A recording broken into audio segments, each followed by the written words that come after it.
The chair recognizes the gentleman from California, Mr. Peters, for 5 minutes. Thank you, Mr. Speaker.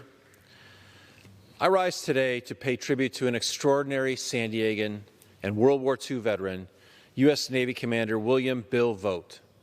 Bill passed away in February at the age of 107 and will be laid to rest at Miramar National Cemetery today.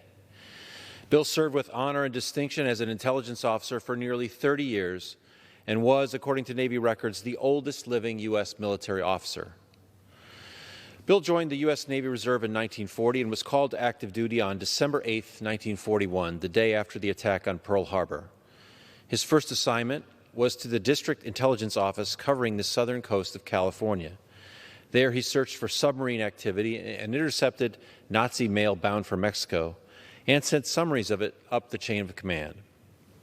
He served in Guam, where he headed an operation that led to the surrender of the last 2 Japanese Army holdouts who had hidden in the jungles there since the U.S. landings in 1944. Later, Bill served in the Pentagon as an intelligence watch officer during the Bay of Pigs and the Cuban Missile Crisis.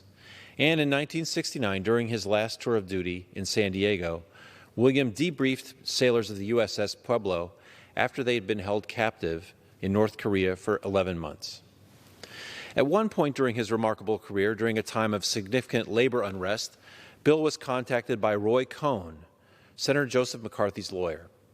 Cohn asked Bill to conduct domestic spying in support of McCarthy's anti-communist hearings.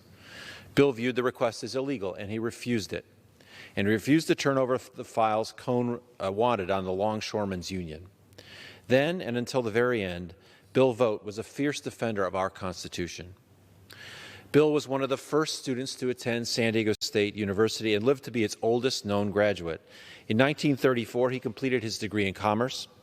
The nation was in the midst of the Great Depression, so Bill set off immediately to begin working and so never received his official diploma.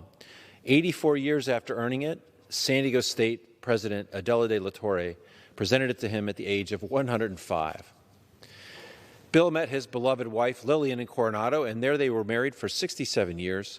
He is survived by his son Bob, his daughter Michelle, 5 grandchildren, 7 great-grandchildren.